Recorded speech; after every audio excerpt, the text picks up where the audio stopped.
மனசுல எப்படியா இருக்கும்? அன்னைக்கு தங்கப்பாண்டி மூஞ்ச காட்டினா போதுமாயா? தங்கப்பாண்டி நாடாரு, நானா அவன் சொந்தக்காரன், அவன் சொன்னா ஓட்டு போடுவாங்களையா அப்படின்னு உளவுத்துறை சொல்லணும், உள்ளூர் துறை சொல்லக்கூடாது. தலபாய் ஸ்டேஷனுக்குன்னு டிஎஸ்பிக்கு ஒரு உளவுத்துறை இருக்கும், எஸ்பிக்கு ஒரு உளவுத்துறை இருக்கும். எவன்டா பேசுறான், என்னடா பேசுறான், அவன் பேக்ரவுண்ட் என்னடான்னு கேட்காதீங்க. அவன் உணர்ச்சி வசப்பட்டு பேசுறானா, எவன் ஒருத்தன் உணர்ச்சி வசப்படுறானோ அவன் தாங்க தற்கொலை கூட பண்ணுவான். இன்னைக்கு டானுங்கிறவன் உணர்ச்சி வசப்பட்டா பெல்ட்டை கட்டினா ராஜீவ் வந்து பீஸ் பீஸ் ஆகிக்கிட்டா. அதே போல இந்திரா காந்தியை கொல்லுன்னு சொல்லி ஒருத்தன் உணர்ச்சி வசப்பட்டான், நேரம் போனா டொப்பு டொப்புன்னு கொன்னே விட்டான். காந்தியை கொல்லுன்னு சொல்லி கோட்ஸை உணர்ச்சி வசப்பட்டான், நேரம் போனா துப்பாக்கி தான் டொப்பு டொப்புன்னு செத்து விட்டான். உணர்ச்சி உள்ளவனுக்கு தான் கோபம் வரும், உனக்கு உறவுதாக சொல்வது போய். இப்படி எதுகை மூனையோட பேசி பேசி பேசி பேசி எனக்கு வாய் வலிக்குதுங்க, வாய் வலிக்குது, உடம்பும் போச்சு. ஒரு டாக்டர் இருந்தால் என்னை வந்து செக் பண்ண சொல்லு. ஏன்னா சிலரை சொல்லிக்கிட்டு இருப்பாங்க குடிச்சிட்டு பேசுறான்பா. என் முகரே பார்த்தாலே குடிச்சிட்டு பேசுறாங்க. அண்ணன் அதிமுக குடிச்சிட்ட குடிகாரன் வந்து எப்படி பேசுவான், கொள்கை உள்ளவன் எப்படி பேசுவான், உணர்ச்சி உள்ளவன் எப்படி பேசுவான் என்பது அந்த பேசுறவனுக்கு தான் தெரியும், கேட்கறவங்களுக்கு தெரியும். நான் வரும்போதே சொன்னேன், நான் பேசுற மாதிரி இருந்தா போலீஸ் வரணும், 2 ரவுடி போய் நிற்கணும். எப்ப நீ வீடியோ நல்லா எடுக்கணும். ஏன்னா என்ன தொட்டா தமிழகமுக்கு தெரியணும், எங்க எடப்பாடி வரைக்கும் தெரியணும், மோடிஜி வரைக்கும் தெரியணும். இல்லைன்னா நான் செத்தா கூட 10 பேருக்கு தெரியற மாதிரி சாவேன், நோயில் விழுந்து சாக மாட்டேன். ஆனால் போராட்டம் இன்று வந்துவிட்ட காமராஜர் கிடையாது, இந்த தேசிய தலைவர் யாராக இருந்தாலும் இதே கூட்டம் போராட வருவோம். இதுதான் ஜீமா உதயநிதிக்கு சொல்றாரு, படிச்சு படி சொல்றாரு. ஏய் நாடு நாடா இல்லடா, நாடு நாடா இல்ல, சிந்தித்து பாருன்னு சொல்லிக்கிட்டே இருக்கிற உடனே அவரு தப்பா பேசுறது. நல்ல நினைச்சு பாருங்க பெரியவர்களே, நாங்கள் மௌனம் காத்தோம், மௌனம் காத்தோம், மௌனம் காத்தோம், காத்து கொண்டே இருக்கிறோம். என் பெருந்தலைவர் காமராஜர் புகழை கெடுக்க வேண்டும் என்பதற்காக வேண்டி ஆளும் சர்க்கராக இருந்த திராவிட கழகத்தினுடைய தலைவர் மு கருணாநிதி அவர்கள் ஒன்றிய சேர்மனுக்கு நகர தலைவர்களுக்கு பெருந்தலைவன் பேர் போட்டுக்கோ.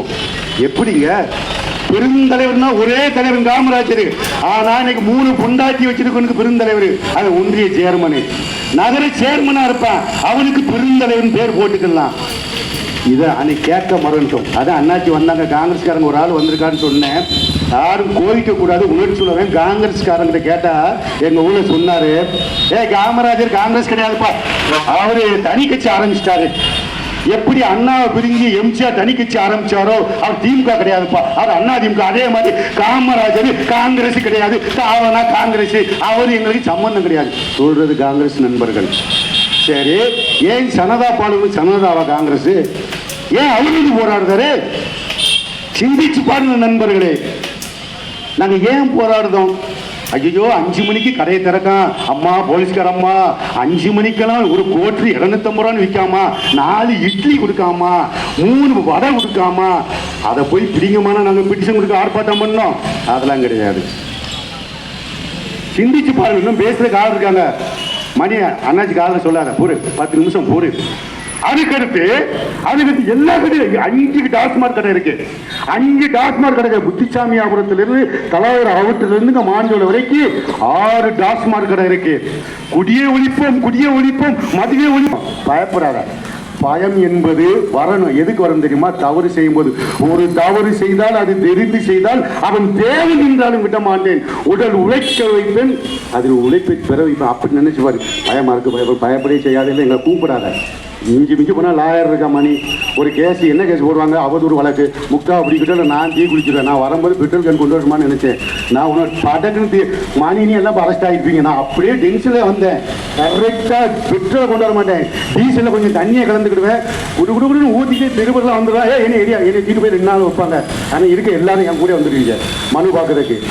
அப்படி செய்ய என்னால் முடியும். ஆனால் வன்முறை என்கிற ஆயுதம் எடுத்தவனையும் குத்து, எதிராளியும் குத்து என்பது எனக்கு தெரியும்.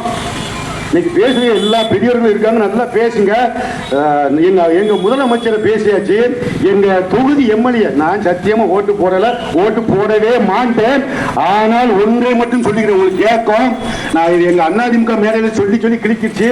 இது பொது சபையில பேசுறேன். ஒரு கடைக்கு 5 லட்சம் ரூபாய் வாங்கினாலும் 62 கடை பார்த்துக்கோங்க. ஆனா ரோட பாருங்க, ஒவ்வொரு ரோடு எப்படி கிடக்குன்னு பாருங்க. கமிஷனை மட்டும் வாங்காதீங்க. கமிஷன் எலெக்ஷன் கலெக்ஷனை மட்டும் பார்க்காதீங்க. நாளைக்கு ஓட்டு கட்டி நீங்க வரணும். ஓட்டு கட்டி வரும்போது நாங்க கேட்போம், காமராஜருக்காக நாங்க போராடணும், நீ என்னையா செஞ்ச, ஓட்டு கட்டி வராத, சாதின்னு சொல்லிட்டு வராதுன்னு கேட்கறதுக்கு நாங்க தயாரா இருக்கிறோம். எவ்வளவோ பேசணும், வேர்த்து விறுவிறுத்து வர்றோம். நீங்க பிள்ளைக்கு அடிக்க சரி நாக்க அடக்கணும் தான் அமைதியா இருக்கிற என்று கூறிக்கொண்டு இதுதான் கடைசி போராட்டம். நான் சத்தியமா சொல்றேன், எனக்கு பொட்டப்புல இருக்கு, பொண்டாட்டி இருக்கு அப்படிலாம் நான் நினைக்கிறேன். ஒரு டென்ஷன் பார்ட்டி கரெக்டா வரும்போது பெட்ரோல் தூக்கிட்டே வந்துடுவேன். பார்த்து யார் ஜெயிலுக்குள்ள வருவாங்கன்னு கரெக்டா ஊத்திட்டு நேரம் போலீஸ் என்னையும் பிடிப்பா, உங்களையும் பிடிச்சு போவேன். அடுத்த போராட்டம் பயங்கரமா இருக்கணும். காமராஜரை பற்றி எந்த நாயாச்சு பேசிச்சுன்னா நம்ம உயிரை கொடுப்போம். நம்ம உயிரை கொடுத்த பிறவாச்சு என் தலைவர் பேசாமச்சு இருக்கணும்னு பார்ப்போம் என்று கூறிக்கொண்டு எனக்கு பேசுவதற்கு வாய்ப்பளித்த சனதாபால் அண்ணாச்சி, எங்க காங்கிரஸ் அண்ணாச்சி பேரு தெரியல, என்ன எல்லாத்தையும் பிடிக்க நினைச்சேன். நேரம் அருமை கருதி என்னை பேசுவதற்கு வாய்ப்பளித்த அத்தனை நல்ல இதயங்களையும் மனதார பாராட்டி பாதத்தை வந்து விடைபெறுகிறேன். நன்றி, வணக்கம்.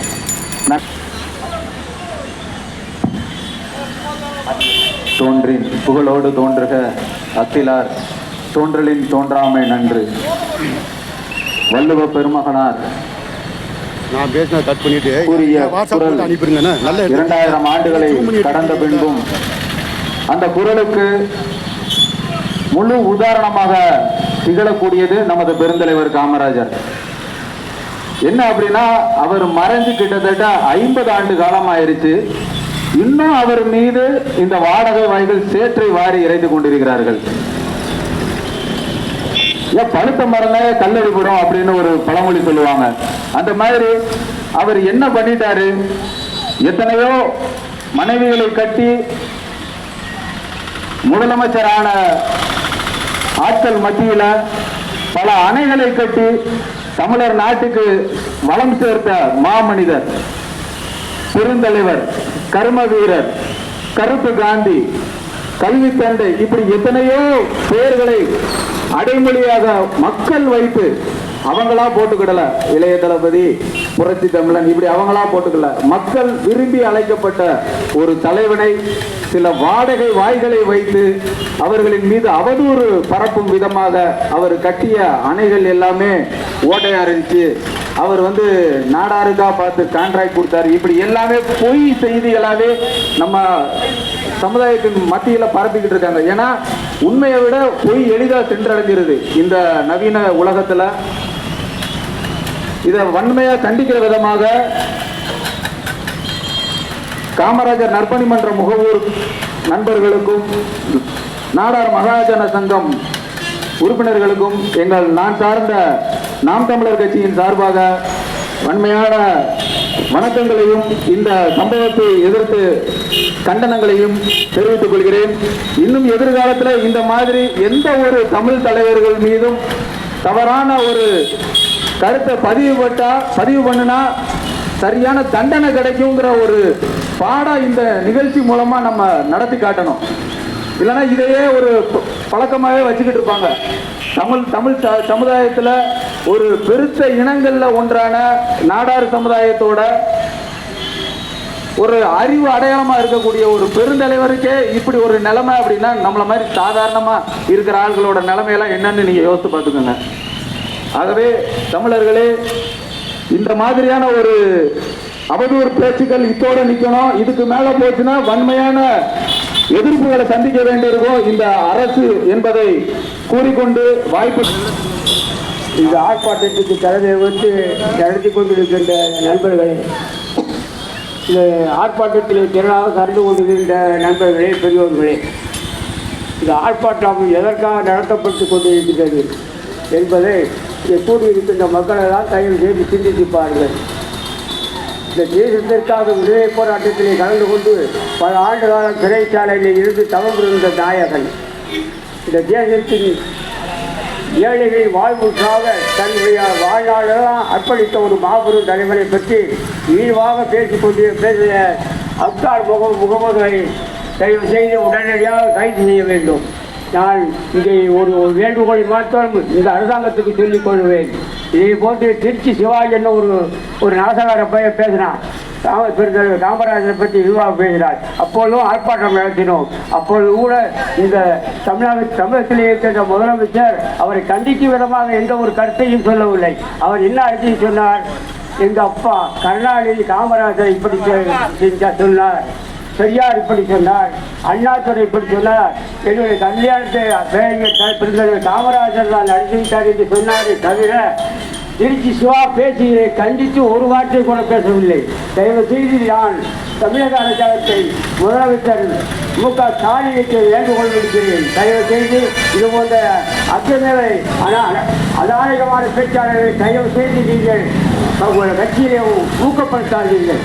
அதை போன்று இன்று இந்த முகமது அப்பாவையும் ஒரு நாசகார பெயர் காமராஜர் தேவையில்லாத வார்த்தைகளால் இருக்கின்றார். இதை நீங்கள் வேடிக்கை பார்த்து கொண்டு இருக்கின்றீர்கள். உடனடியாக நீங்கள் இவரை கைது செய்ய வேண்டும். போலீஸ் துறை உங்கள் கையிலே இருக்கிறது. தமிழகத்தில் ஒரு மிகப்பெரிய ஒரு போராட்டம் வலுவடையாமல் இருப்பதற்கு, ஒரு வன்முறை உருவாகாமல் இருப்பதற்கு முதலமைச்சர் தலையிட்டு இந்த நாசகார பயில உடனடியாக அரசு செய்ய வேண்டும். திருச்சி செவ்வாயை நீங்கள் எப்படி கண்டிக்கவில்லையோ அதை போன்று இதையும் வேடிக்கை பார்த்து கொண்டிருக்கிறார்கள். நாடு இது தமிழ்நாடு முழுவதும் இது தீப்பற்றி எரியக்கூடிய ஒரு சூழ்நிலையை உருவாக்கி நீங்களை விட்டு விடாதீர்கள். நீங்கள் காமராஜரை இழிவுபடுத்துகின்ற அதை வேடிக்கை பார்த்து கொண்டிருக்கின்றீர்கள். இது விபரீதமாக முடியும் என்பதை கேட்டு சொல்லிக்கொண்டு நிறைவு செய்கின்றேன். நன்றி, வணக்கம். நன்றி. பெரியோர்களே, தாய்மார்களே, இன்றைய தினம் இந்த ஆர்ப்பாட்டத்தின் நோக்கம் என்னவென்றால், யூடியூப் என்று ஒரு சமூக வலைதளத்தை கையில் வைத்துக்கொண்டு பத்திரிகையாளர் என்ற போர்வையில் வாய் விபச்சாரியாக பேசி வரும் முக்தார் அகமதை கண்டித்து இந்த ஆர்ப்பாட்டம் நடைபெற்றுக் கொண்டிருக்கின்றது. இஸ்லாம் ஒரு இனிய மார்க்கம். இந்த இஸ்லாம் மதத்திலே ஒரு ஈனப்பிரிவியாக பிறந்துள்ளான் இந்த முக்தார் அகமது. ஏன் இந்த அளவுக்கு வாய் விபச்சாரி என்று சொல்ற அளவுக்கு ஏன் இந்த மாதிரி பேச வேண்டிய சூழ்நிலை ஏற்படுது பார்த்தீங்கன்னா, விபச்சாரம் என்பது மிக கேவலமான செயல். அதை விட மோசமான செயல் வந்து வாய் விபச்சாரி. ஏன் வாய் விபச்சாரம்னா, என்ன பேசணும், எதை பேசணும், யாரை பற்றி என்ன பேசணுங்கிற ஒரு அறிவே இல்லாம, அடிப்படை அறிவே இல்லாம பேசுறது தான் இந்த வாய் விபச்சாரி என்று சொல்ல வேண்டிய கடுமையான வார்த்தையை பயன்படுத்த வேண்டிய சூழ்நிலைக்கு நாங்கள் தள்ளப்படுறோம். ஏன் இந்த மாதிரி நாங்கள் சொல்றோம் பார்த்தீங்கன்னா, இந்த முக்தார் முகமது முக்தாபை என்ன சொல்றான் பார்த்தீங்கன்னா, பெருந்தலைவர் காமராஜர் ஆட்சியில என்ன அணை கட்டினாங்கன்னு சொல்றான், என்ன சின்ன சின்ன சின்ன கால்வா மதனை கட்டினாங்கன்னு சொல்றான் அந்த முக்தாபை. இப்ப கிட்ட அணையெல்லாம் நம்ம தாத்தாவையெல்லாம் பெரிய டேம் பார்த்தீங்களா, அது அவனுக்கு டேமா தெரியுது. ஒரு 40,000 ஏக்கர் விவசாயம் பண்ற அளவுக்கு உள்ள ஒரு வைகை டேம் அந்த நாய்க்கண்ணுக்கு டேமா தெரியல. மணிமுத்தாறு 47,000 ஏக்கர் அந்த நாய்க்கு டேமா தெரியல. இன்னைக்கு கேரளாவில் வெள்ளத்திலிருந்து பாதுகாத்துல அந்த மலைப்புழா அணை கிட்டத்தட்ட பாத்தீங்கன்னா 40-50 ஏக்கர் நிலம் விவசாயம் பண்ற பூமி. இன்னைக்கு கடுமையான வெள்ளம் கேரளாவில் சூழ்ந்த போதும் கூட கேரளாவை காப்பாற்றியது அந்த பெருந்தலைவர் காமராஜர் கட்டிய அந்த மலைப்புழா அணை. இது அந்த நாய்க்கண்ணுக்கு டேமா தெரியல. இப்ப இந்த திராவிட ஆட்சிகள் கட்டுற டேம் தான் அந்த நாய்க்கண்ணுக்கு டேமா தெரியுதான். இதை விமர்சனம் பண்றான் அந்த நாய். அதுக்கு என்ன சொல்றான் பாத்தீங்க, பெருந்தலைவர் காமராஜர் அணை கட்டுறதுலாம் ஜாதிகாரனுக்காக கொடுத்தானா. இந்த கிறுக்கு பைய சொல்லுதான், அறிவிட்ட முட்டா பையில, அதாவது பெருந்தலைவர் காமராஜருடைய தங்கச்சி மகன் ஒரு தப்பு பண்ணிட்டான். அவன் என்ன செய்யறான், அப்ப தலைவர் காமராஜர் வந்து முதலமைச்சரா இருக்காரு, அவர் வீட்டுக்கு போனா நம்மள கேஸ் போடாம தப்பிச்சாங்க, வீட்டுக்கு போறான். அந்த நேரமே காவல்துறையை சொல்லி கைது பண்ண வச்சவர் எங்க தலைவர் காமராஜர். அப்படியேப்பட்ட ஆளை போய் நீ சாதிக்காரங்க தண்டனை கொடுத்தாங்க வெக்கம் இல்லாம பேசுறிய, நீ என்ன நல்ல வாயில் அசிங்கமா வருது. சபைநாயகி கேட்டு நம்ம பேச வேண்டிய தவிக்க வேண்டிய இருக்கு. ஏதோ நாடாளு சமயத்தை இவன் தான் நாடாளு சமயத்தை பற்றி இழிவா பேசுறான். நாடாளு சமயம் ஏதோ விருநகர்ல கள்ளப்படம் பண்றாங்களாம். இந்த நாய் சொல்லி கள்ளப்படம் பண்ணா நாயே, அது எவன் கலப்படம் பண்ணான்னு சொல்லி சொல்லு, அதை பேசு, அதை சொல்ல தைரியம் இருக்கா? அதை திராவிட மாடல் ஆட்சி செஞ்சுட்டு இருக்கு, நீ போய் புகார் பண்ண நடவடிக்கை எடுக்கட்டுமே. அதை விட்டு போட்டு அவரு இஷ்டத்துக்கு அள்ளி விடுற. அதுக்கடுத்து என்ன சொல்றான், கடைசி என்ன சொல்றான் பாத்தீங்கன்னா, பெருந்தலைவர் காமராஜர் மேல ஊழல் புகார் இருந்துச்சு, அதனால நம்ம பிரதமர் மோடி அவர்கள் பிரதமர் அந்த ஜவஹர்லால் நேரு அவர்கள் என்ன பண்ணாராம், அவரை முதலமைச்சர் ராஜினாமா பண்ணிட்டு ரச்சனை பண்ண சொல்றாராம், பகவத்கீதை ஒப்படைச்சாராம். ஆட நாசமா போற எடுவட்ட பயல என்னன்னு தெரியுமாடா உனக்கு? வரலாறு தெரிஞ்சுட்டு பேசுகிற அம்டா பயல்களா? பெருந்தலைவர் காமராஜர் ஆட்சி செஞ்சிட்டு இருக்கும் போது கட்சியை வலு செய்ய வேண்டும் என்கிற நோக்கத்திற்காக தனது பதவியை முன்வந்து ராஜினாமா செய்தவர் எங்க பெருந்தலைவர் காமராஜர். ஏண்டா எவன் நாட்டு ஊழல் புகார் இருந்தவன தேசிய தலைவர் ஆகுவானா? என்னடா அடிப்படை அறிவில்லாம பேசுற முகமது முக்தார் நாய. பெருந்தலைவர் காமராஜர் அவர்கள் தனது பதவியை ராஜினாமா செய்து பிரதமர் நேரு அவர்கள் டெல்லியில் அழைத்து கொண்டு வைத்துக் கொண்டு தனக்கு ஆலோசனை வழங்குமாறு அகில இந்திய காங்கிரஸ் கமிட்டி தலைவர் பதவியை கொடுத்து தன் அடியில் வைத்துக் கொண்டார். அப்படிப்பட்ட பெருமை எங்கள் பெருந்தலைவரை கொஞ்சம் கூட வெக்கமே இல்லாம என்ன பேசுறோம் ஏது பேசுறோம் ஒரு அடிப்படை அறிவே இல்லாம பேசுறான் இந்த யூடியூபர் முக்தார் முகமது. இப்ப இவங்களுக்கு என்ன காரணம் தெரியுமா? உண்மைக்கே பெருந்தலைவர் மேல ஒரு இது கிடையாது. இப்ப எவையா கட்சி தவறாலும் சரி, யாரு கட்சி தவறாலும் சரி, காமராஜர் ஆட்சி அமைப்போம், காமராஜர் ஆட்சி அமைப்போம் என்று சொல்றாங்க. இது இந்த ஒரு வார்த்தை தான் இவங்களை இவ்வளவு தூரம் வைத்திருச்சல் இருக்குது. இப்படித்தான் அவர் கருணாநிதி காலத்துல இருந்து எவ்வளவோ அவதூறம் செஞ்சாங்க. இவர் காலத்துல அவ்வளவு பணம் வச்சிருக்காரு, சுவிஸ்ல பணம் போட்டு வச்சிருக்காரு, வீடு சொந்த பாரு சீமான் வாழ்ற வீட பாருங்க தெரியலாம், வாடகை வீட்டுல விளம்பரப்படுத்தி போறான் திராவிட மாடல். இவங்க மாடல்ல இதான் லட்சணம். அப்படி அப்பவே குமுதன் பத்திரிகை ரிப்போர்ட்ல குமுதத்துல பேப்பர் எழுதியிருந்தாங்க. இந்த மாதிரி ஆந்திரா பேங்கில் அவங்களுக்கு பணம் இருக்காமன்னு சொல்லி போறாங்க. அந்த பேர் காமராஜரை ஒரு மாசம் கழிச்சு அதே நீர் பேட்டி எடுக்க வராரு. என்னப்பா இந்த பக்கம் ஏற்க இல்லையா உங்களுக்கு மாதிரி இது சம்பளம் விவரம் கேட்க வந்திருக்கேன் அப்படிமாரு. நீ நல்ல பத்திரிகையாளராக இருந்தா அந்த செய்தியை நீ புத்தகத்துல போடுறதுக்கு முன்னாடி என்கிட்ட வந்து விவரம் கேட்டுக்கணும். நீ புத்தகத்தை போட்டுட்டு என்கிட்ட வந்து கேட்க வர. இப்போ ஒன்னும் கெட்டு போகல. நீ எங்க கையெழுத்து போட சொல்றியோ நான் கையெழுத்து போடுறேன். அந்த பேங்கில் அந்த வித்ட்ராவல் செலானை கொண்டு வா. நீ எங்கெங்க கையெழுத்து போறியோ நான் கையெழுத்து போடுறேன். என் பேர்ல என்னென்ன பணம் இருக்கும் அமுட்டு நீயே எடுத்துக்கோ அப்படின்னு சொல்லி கூடி குடுக வச்ச தலைவர் தான் இந்த பெருந்தலைவர் காமராஜர். அப்படி இருக்கிற சூழ்நிலை வெட்கமே இல்லாம அடுத்த தலைமுறைகளுக்கு காமராஜரை பத்தி ஒரு அவதூறு செய்தியை பரப்புங்கிற நோக்கத்துக்காகவே இப்படி திட்டமிட்டு கட்டவிட்டுப்படுகிறது. இப்படிதான் அதுக்கடுத்து பாத்தீங்கன்னா அன்னைக்கு சொன்ன மாதிரி 96ல நினைக்கிறேன் கல்வி வளர்ச்சி நாளா சொல்லி கலைஞர் கருணாநிதி அவர்கள் அறிவித்தாங்க. பின்னாடியே என்ன பண்ணாரு அன்னைக்கு சொன்ன மாதிரி இந்த ஊராட்சி ஒன்றிய தலைவர்கள் பேரை ஊராட்சி ஒன்றிய பெருந்தலைவரா வாய்மொழி உத்தரவா அறிவிக்கிறாங்க. ஒரு விஷயம் பிள்ளைகளை தொட்டில ஆட்டி விடணும், பிள்ளை கிள்ளி விடணுங்கிற கதையா இந்த திராவிட ஆட்சியை வந்து தொடர்ந்து பெருந்தலைவர் காமராஜர் அடையாளங்களை அழிக்க வேண்டும் என்ற நோக்கத்திற்காக செயல்படுகிறது.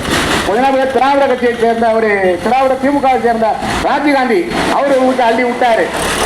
யாரும் சொந்த காசுல செய்யணும். இப்ப மாசத்துக்கு 1000 ரூபாய் போடுறது அப்போட்டு காசுல நீங்க 1000 ரூபாய் குடிக்கிறீங்க. மகளிருக்கு உரிமை 1000 ரூபாய் கொடுக்குறீங்க. எதை அப்போட்டு காசுல குடிக்கிறீங்க?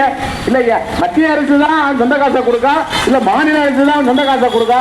இந்த 10 பேருந்துல இலவசமா விடுறீங்களே, மகளிருக்கு இலவசமா விடுறீங்களே, யார் அப்போட்டு காசு? எல்லாம் பொதுமக்களுடைய காசு தான். பொதுமக்களுடைய காசை வச்சு பொதுமக்களுக்கு சிறப்பான ஆட்சியை கொடுக்க வேண்டும். அதுதான் ஒரு நல்ல அரசு. இங்க அப்படி கிடையாது. பொதுமக்களுக்கு 1 ரூபா ஒதுக்கணும்னா 4 ரூபா வந்து சேருது, இடையில 3/4 ரூபா அமௌண்ட் கமிஷனா போய் சேர்ந்துருது. இப்படி ஒரு மானகட்ட ஒரு ஆட்சிக்கு இதை இந்த பெருந்தலைவர் காமராஜர் மீது இவ்வளவு தூரம் ஒரு அவதூறை பரப்புறான். அவனை கைது பண்ண சொல்லி 80 இடங்களுக்கு மேல மனு கொடுத்திருக்கு. அவனுக்கு 2 போலீஸ் பாதுகாப்பு கொடுக்குது தமிழக அரசு.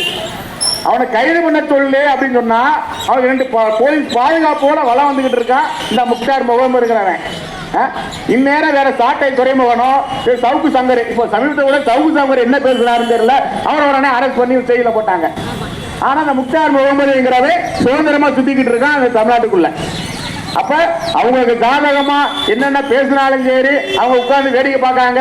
போலீஸ் பாதுகாப்போட வளம் வரலாம். அவங்க ஆட்சி எழுந்து பேசுனா உடனே வழக்கு கேஸ்.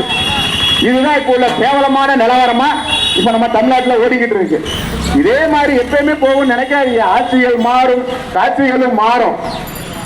தொடர்ந்து நாட்டின் சுதந்திரத்துக்காக பாடுபட்ட எம் தலைவர்களை, தேச தலைவர்களை எவனையாவது ஒருத்தனை வாய் வச்சாரிய விட்டு பேசி அவமரியாதை செஞ்சா அவங்களுடைய புகழ மல்கடிக்க சொன்னா அது இந்த உலகத்தில் நடக்காது.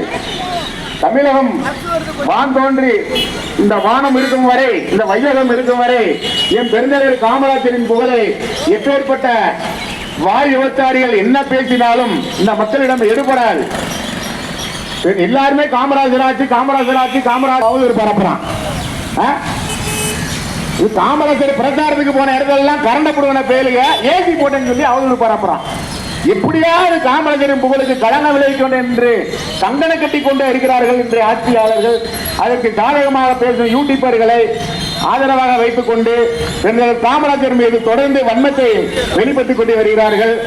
இன்னும் மேலும் மேலும் இதே மாதிரி வாயு விபச்சாரி கூடிக்கொண்டே இருக்குமே. ஆனால் இனி ஆர்ப்பாட்டம் வாயிலாக ஆர்ப்பாட்டம் செய்து பலனில்லை. ஒன்று மறியல் போராக இருக்கலாம் அல்லது உண்ணாவிரதமாக இருக்கலாம். போராட்டத்தின் வடிவம் மாறும் என்பதை கூறிக்கொண்டு எனக்கு பேச வாய்ப்புக்கு நன்றி கூறி விடைபெறுகிறேன். நன்றி, வணக்கம்.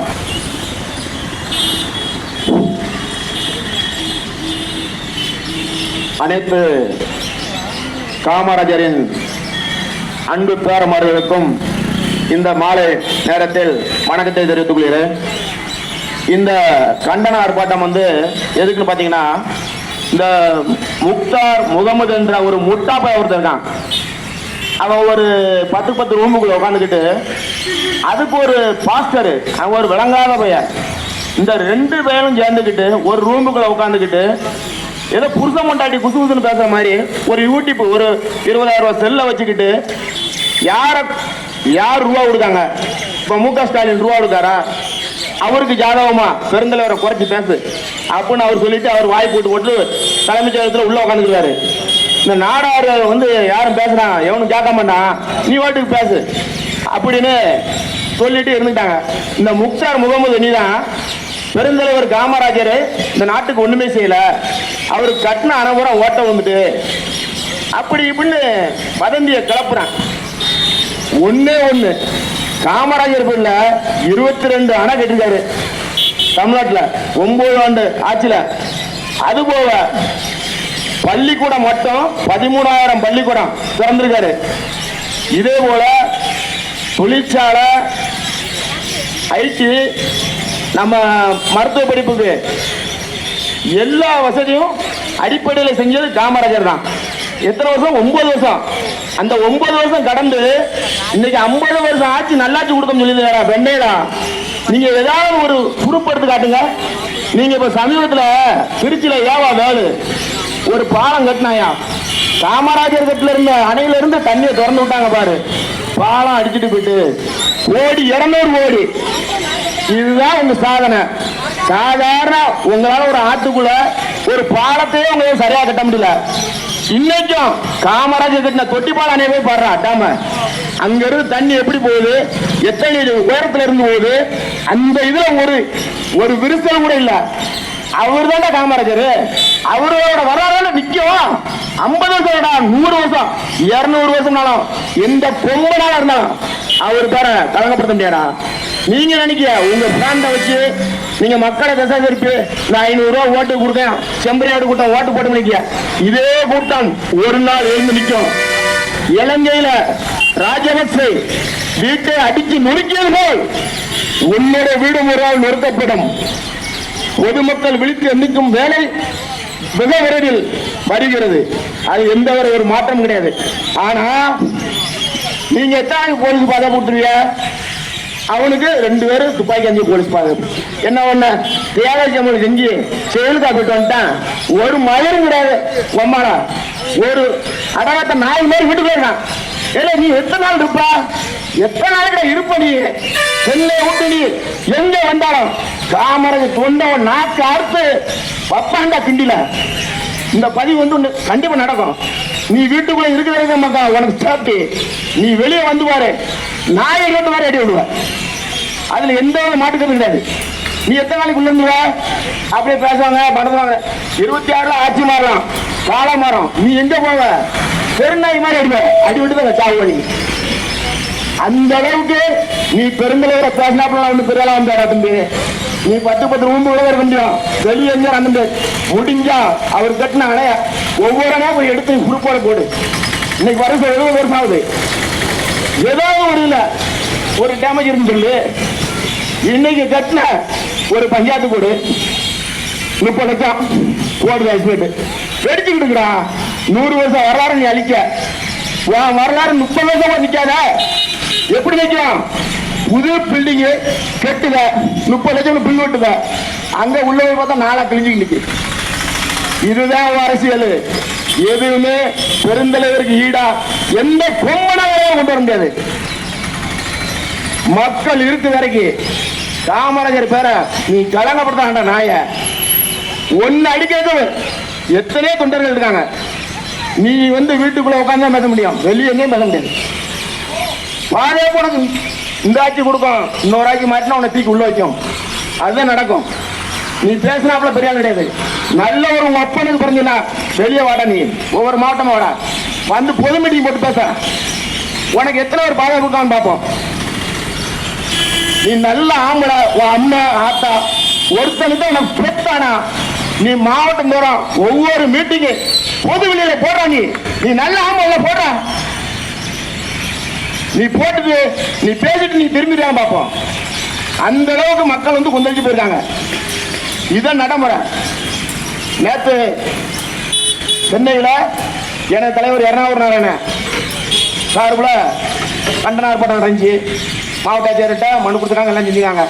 இன்னைக்கு நம்ம இதில் காமராஜர் இயக்கத்தில் மகாஜன சங்கம் எல்லாம் சேர்ந்து பல அமைப்புகள் சேர்ந்து இன்னைக்கு இங்கே ஆர்ப்பாட்டம் செட்டியார்பட்டியில் இது வெட்டி அடையணும், மனு கொடுக்கணும். நம்மளுடைய ஆர்ப்பாட்டம் சரி, உண்ணாவிரதம் சரி, எதுவுமே துவரக்கூடாது, தொடர்ந்து நடக்கணும். பொதுமக்கள் ஒத்துழைப்பு கொடுக்கணும். ஏதோ பேசுறாங்க வைக்காங்க கேட்கறாங்கன்னு போகக்கூடாது. யாரா இருந்தாலும் சரி, பெருந்தலைவர் காமராஜரை கலங்கப்படுத்துறான், அவன் எவ்வளவு பெரிய ஆளா இருந்தாலும் சரி தட்டி கேட்கணும். அதான் நம்ம நாடார இனத்துக்கும் பெருமை, நம்மளுக்கும் பெருமை. நன்றி, வணக்கம். ஐயா காமராஜர் அவர்களை பற்றி விரிவாக பேசுகிறது இன்று நேற்று கிடையாது. அண்ணா அறிவாலயத்தில் குடியிருக்கும் கருணாநிதியே ஐயா காமராஜர் அவர்களை பற்றி கேலியும் கிண்டலுமாக சட்டமன்றத்தில் பேசியிருந்தார்கள். என்னவென்றால், ஜெர்மனுக்கு ஐயா காமராஜர் அவர்கள் ஒரு வேலை திட்டமாக கிளம்பும் பொழுது அந்த நேரத்தில் கருணாநிதி என்ன சொல்லுகிறார் என்றால், பிரேமரிடம் சொல்லுகிறார்கள். என்ன சொல்றாரு?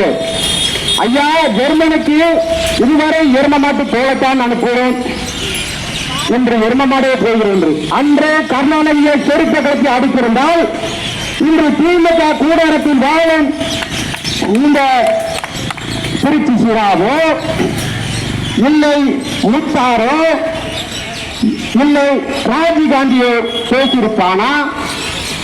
தொடர்ச்சியாக ஐயா காமராஜர் அவர்களை குறை கூறி வருகிறது திமுக கூட்டம் மட்டும்தான். ஐயா கட்டிய 9 அணைகளும் இன்று சிறப்பாக வந்து கொண்டிருக்கிறது. இந்த சட்டமன்றத்தில் இருக்கும் சட்டமன்ற உறுப்பினர்கள் இதை 4 பேரையும் சந்திக்க போயிருக்கிறார்களே, இவர்கள் இந்த சட்டமன்ற தேர்தலில் சட்டமன்ற தேர்தலில் கோரிக்கை கொடுத்தது நிறைவேற்றினார்களா? இதே சாஸ்தாவர்கள் அணை திட்டத்தை நான் தீண்டாவாக உருவாக்கும் என்று ஒவ்வொரு தேர்தலும் அண்ணன் தங்கப்பாண்டியன் அவர்கள் திமுக கூடாரத்தில் இருந்து சொல்லுகிறார்களே, இன்று வரை செய்தார்களா? ஐயா காமராஜர் அவர்கள் எந்த கோரிக்கையும் சொல்லவில்லை. அவர் மக்களுக்காக செய்தார், மக்களுக்காக வாழ்ந்தார், மக்களுக்காக இந்த பூமியில் தொங்கிக் கொண்டிருக்கிறார். அப்படி இருக்கும் அமைதியான மனிதனை இந்த திமுக கூடாரம் தொடர்ச்சியாக கேலியும் கிண்டலுமாக செய்து கொண்டிருக்கிறது. இந்த முட்டார் என்கிற ஒரு பெரிய பணப்பிடிச்ச பேய், அது நாயெல்லாம் கிடையாது. நாய்ங்கிற ஒரு நன்றி உள்ளது. சின்ன சரி ஒரு புத்தகம் போட்டு நம்ம பின்னாடியே வந்து கொண்டு இருக்கும். அதுக்காண்டி அவ்வளவு கீழ்மட்டமான சொல்லாது, அவ்வளவுதான் சொல்லாது. அவன் பணம் கொடுத்தால் உன்னையும் ஏசுவான், என்னையும் ஏசுவான். கருணாநிதி மகன் ஸ்டாலினையும் 3ஆம் தரத்து மனைவிக்கு பிறந்தவன் என்று சொல்லுவான். அவன் ஒரு யூடியூபர். ஏனென்றால் அன்று சென்னையில் ஒரு மிகப்பெரிய நட்சத்திர விடுதியில் உட்கார்ந்து கொண்டு நாம் தமிழர் சீமானை பற்றி தவறாக பேசணும் என்று பல ஊடகங்களை கூட்டு வச்சு பணம் கொடுத்து மது வகையில் பேசுவான் ஒத்தார். அன்று சீமான் தம்பிகள் நாங்கள் எல்லாம் என்று ஒத்தாரை செருப்பை பற்றி அடித்தனால், அவன் வீடு மூன்று அடித்தனால் இன்று சீமானை பற்றி அவன் பேச மாட்டான். அன்றே நாம் கருணாநிதியை அடித்திருந்தால் இன்று கருணாநிதி விரும்பம் இப்படி பேச விட்டுருக்குமா ஐயா பற்றி? என்ன செய்கிறார்? ஜெர்மனிக்கு எரும மாட்டு கோலத்தான் அனுப்புவது எரும மாறு. நம்ம நிறமே கருப்பு தாண்டா. உழைக்கிறவர்க்கும் காடுகளில் ஏறி எடுக்கிறதா. இன்னைக்கு தான் நம்ம தொழிற்சாலை வச்சிருக்கிறோம், தொழிற்சாலைக்கு வந்து வேலை பார்க்கிறோம், கலரா இருக்கிறோம். நாம் நிறமே கருப்பு தான். விவசாயம் பார்க்கிறோம், நெல்லு மூட பார்க்கிறோம், எல்லா வேலையும் பார்க்கிறோம், தொழில பார்க்கிறோம், கருப்பா தான் இருப்பான். கருணாநிதி நம்ம மாநிலத்தை சொந்தவரம். அவர் கலரு பக்கத்து மாநிலத்தை சேர்ந்தவர். முத்தாரும் ஆந்திராக்காரன், ரெண்டும் ஒரே ஆள் தான் அப்படிதான் பேசுவோம். அதனால் இந்த முத்தார் என்ற யூடியூபர் தமிழகத்துக்கு நுழைய வச்சது திமுகவோட செயல்பாடுதான். பிஜேபியை பத்தி பேசு, நாம் தமிழரை பத்தி பேசு, ஏடிஎம்கே பத்தி பேசு, ஒவ்வொரு கட்சிகளும் கெடுத்துக் கொண்டே இருக்க வேண்டும். அப்படி என்று தொடர்ச்சியாக பணம் கொடுத்து இன்று திமுக கூடாரத்தில் 2 நாளைக்கு முன்னாடி முத்தாறு 10 நாளைக்கு முன்னாடியே காமராஜரை பற்றி இழிவாக பேசிவிட்டான் என்று விருதுநகரில் காமராஜர் மகா சங்கம் கலெக்டர் ஆஃபீஸ் முன்னாடி ஒரு ஆர்ப்பாட்டத்தை நடத்துகிறது. இங்க இருக்க அண்ணன் ஜெய்தி சென்னை எல்லாருமே போய் கலந்துருந்தாங்க. புதன்கிழமை என்ன செய்யறாங்க? புதன்கிழமை நியூஸ்7 தொலைக்காட்சியில் 2 துப்பாக்கி ஏந்திய போலீசாருடன் நியூஸ்7 தொலைக்காட்சியில் நேரையில் உட்கார்ந்து விவாதம் செய்கிறான். திமுக கூடாரத்துக்கு தாழ்ராடிக்கு முத்தார். இவர் யார் கூடாரத்தில் இருக்கார்? மாற்றி மாற்றி சொல்ல வேண்டியது திமுக கூடாரத்தில்.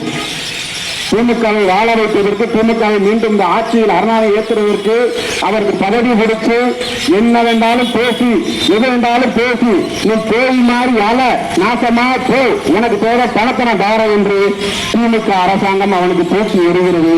அவனும் வாய் ஊசாமல் அவன் ஆத்தாவை வேசி என்று பேசான், அவன் அப்படை பக்கத்துக்காரன் என்று பேசான் என்று பேசிக்கொண்டே இருப்பான். இதுதான் முத்தாருடைய வேலை, முழு வேலை. அன்று சொன்னது போல் இந்த சட்டமன்ற உறுப்பினர் என்ன செய்கிறார் என்ற தொகுதியில் நாங்கள் கேட்டா கேட்போமா? கேட்டா சொல்லுவாரா? யூடியூப்ல உட்காந்து இப்ப பேட்டி எடுக்கிறாரு, ராஜபாளத்துக்கு நான் அதை செஞ்சுட்டேன், இதை செஞ்சுட்டேன், என்னையா செஞ்சீங்க சொல்லுங்க.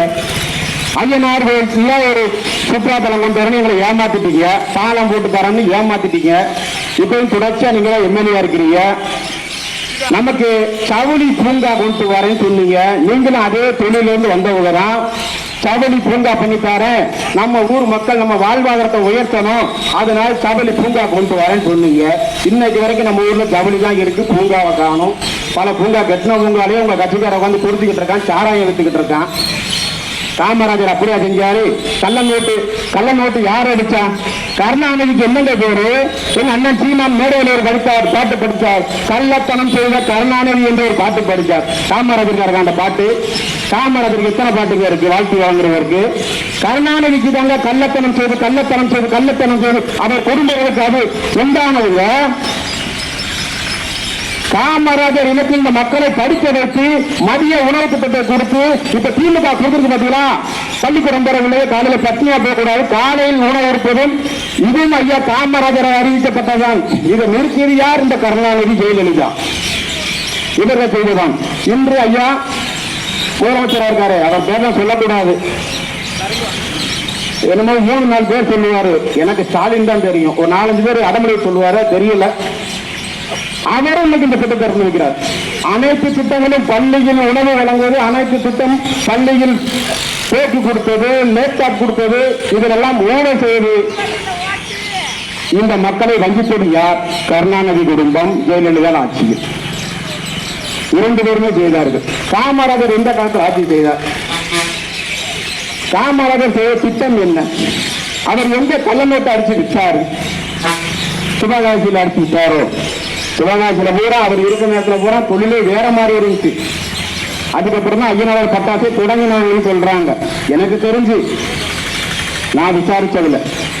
அதனால் திமுக கூடாரத்தில் வாழ்ந்து கொண்டிருக்கும் வாடகைதாரர்களும் வாடகை வாழ்க்கையர்களும் இனி அடக்கிக் கொள்ள வேண்டும். ஏனென்றால் இது நாங்கள் தனிப்பட்ட சமூக ஆர்வலர் சங்கத்திலிருந்து பேசுகிறோம். இதே நான் சார்ந்திருந்த கட்சியிலிருந்து பேசினால் எங்கள் அண்ணன் ஒரு வார்த்தை சொல்லி இருந்தால் முத்தார் வீட்டை விட்டு வெளியாக வர வேண்டாம், அவனை உள்ளேயே சமாதி கட்டிடுவோம். அதுதான் எங்களுடைய வேலை. அதற்காக நாங்களும் தொடர்ச்சியாக தமிழகமும் ஆர்ப்பாட்டம் செய்து அவர் மீது பல வழக்குகளும் பதிவு செய்திருக்கிறோம். இதை தொடர்ச்சியாக காவல்துறை முன்னெடுத்து திமுகவை வெளியேற்றிவிட்டு நீங்கள் அவரை கைது செய்ய வேண்டும். இல்லை என்றால் வருகிற சட்டமன்ற தேர்தலில் திமுகவுக்கு நீங்கள் மிக பாடங்களை கற்றுக் கொடுங்கள். இல்லை என்றால் அன்று கருணாநிதி பேசியது போல் இன்று உதயநிதி ஸ்டாலினும் பேசுவான். அதுக்கடுத்து உதயநிதி மகன் நோட்டு சொல்லித்தலைவர் பாருங்க, அவனும் பேசுவான். நம்ம ஊருக்காரத்தை சொல்றான் பாருங்க, இந்த நிதியாச்சும் முதலமைச்சர் வாங்கி பார்த்துருந்தீங்க, அப்பதான் குடும்பம் வாழும்பா. நாளைக்கு இந்த நிதியை வந்து பேசுவான். எங்க ஐயா எங்க தாத்தா கருணாநிதி பேசிட்டாரு, நானும் பேசுவேன் அப்படின்னு வந்து நிற்பான் ஐயா காமராஜரை பத்தி பேசுறதுக்கு. இந்த நாய்கள் எல்லாம் உடனே அடிக்க வேண்டும், வாடகைக்கு யூடியூப் பெற என்று முகமூடியில் போட்டுக் கொண்டிருக்கும் இவர்களை அடித்து தாக்கிவிட்டு காவல்துறை நல்ல முடிவெடுக்க வேண்டும், இவர்களை கைது செய்ய வேண்டும், திமுக கூடாரத்திலிருந்து வெளியெடுக்க வேண்டும். அவர் வீட்டில் தான் அவர் இருக்கிறார், அதனால் மிக விரைவில் கைது செய்ய வேண்டும். நன்றி, வணக்கம். நாம் தமிழர். இருக்கக்கூடிய பனைமரத்தில் பால்வடியை செய்த அன்னை பத்திரகாளியை வணங்கி என்னை நல்வழியில் நல்லதை செய், நல்லதே நினை, நல்வழியிலே செல் வேண்டும் என்று என்னை வழிநடத்திக் கொண்டிருக்கும் பெருந்தலைவர் காமராஜர் அவர்களின் பொற்பாதத்தை வணங்கி இங்கே இருக்கின்ற பெரியவர்கள் முன்னிலையில் அவர்களை வணங்கி இந்த உரையை தொடங்குகின்றேன். கடந்த 10 தினங்களுக்கு முன்பு முக்தார் அகமது என்பவர் ஐயா பெருந்தலைவர் காமராஜர் அவர்களை பற்றி சில அவதூறாக பேசியுள்ளார். அதை வன்மையாக கண்டிக்கும் விதமாகத்தான் இங்கு இந்த கண்டன ஆர்ப்பாட்டம் நடைபெற்றுக் கொண்டிருக்கிறது. இங்கு மட்டுமல்ல, தமிழ்நாடு முழுவதும் கடந்த 10 தினமாக சமுதாயம் சார்ந்தவர்கள் மட்டுமல்ல, பிற சமூகத்தை சார்ந்தவர்களும் ஐயா பெருந்தலைவர் காமராஜர் அவர்களை அவராக பேசியதற்காக கண்டன ஆர்ப்பாட்டங்களை தெரிவித்துக் கொண்டிருக்கிறார்கள். முகமது முக்தார் அகமது, எல்லாரும் முக்தார் அகமது என்கிறார்கள். முகமது முக்தார் அகமது அவர்கள் காமராஜர் இறந்த பின் பிறந்தவர். இந்த தேசமெங்கும் புகழப்பெற்றவர் ஐயா பெருந்தலைவர் காமராஜர் அவர்கள். தேசம் மற்றும் பேசப்பட்டவர், ஒரு தேசிய தலைவரே உருவாக்கப்பட்டவர்.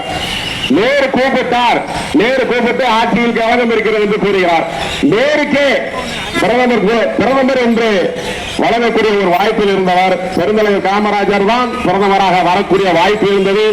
அதையும் தன்னலமில்லாத தலைவர் என்றுதான் ஏன் சொல்கிறோம் என்றால், தனக்கு வந்த பிரதமர் பதவியது வேண்டாம் என்று சொன்னவர் தான் பெருந்தலைவர் காமராஜர். இன்று இந்த அரசாங்கத்தை நடத்திக் கொண்டிருக்கும் முதல்வர் அவர்களும் யோசித்து பார்க்க வேண்டும். அவரும் அவர் கொடுத்த கல்வியில் படித்தவர் தான். கல்விக்கு கண் கொடுத்த கர்ம வீரர் காமராஜர். இந்த தமிழ்நாட்டிலே வாழ்ந்து கொண்டிருக்கும் அத்தனை சமூகமும் அத்தனை சமுதாய மக்களும் படிப்பதற்காக அவர் படிக்கவில்லை என்றாலும் வந்தவர். ஒரு கட்டத்தில் பள்ளிகள் துவங்கப்பட்டது. தமிழ்நாடு முழுவதும் பள்ளிகள் துவங்கப்பட்டது. பள்ளிகளுக்கு பிள்ளைகள் வரவில்லை. ஏன் வரவில்லை என்று யோசிக்கக்கூடிய ஒரு தன்மை கொண்டு ஏன் வரவில்லை என்று யோசிக்கும் போது மதியம் சாப்பாடு போட்டால் பிள்ளைகள் பள்ளிக்கு வரும் என்கின்ற ஒரு யோசனை. மதிய பிச்சை எடுத்தாவது அதை தருகிறேன் என்று தன்னலமில்லாமல் சொன்ன ஒரு பெருந்தலைவர் காமராஜர் அவர்களை பற்றி தவறாக பேசிக் கொண்டிருக்கிறார்கள். இன்று இந்த சமூகம் சார்ந்த மக்கள் போராட்டம் மட்டுமே கையில் எடுத்துக் கொண்டிருக்கின்றார்கள். இந்த சமூகம் சார்ந்த மக்களுக்கு போராட்டம் மட்டுமே சொல்லிக் கொடுக்கப்பட்டுள்ளது, வன்முறை சொல்லிக் கொடுக்கப்படவில்லை. அதாவது எங்களை சார்ந்த பெரியவர்கள் யாரும் எங்களை வன்முறையாக செயல்பட வேண்டும் என்று சொல்லவில்லை. நம்மளது எதிர்ப்பை ஆர்ப்பாட்டம்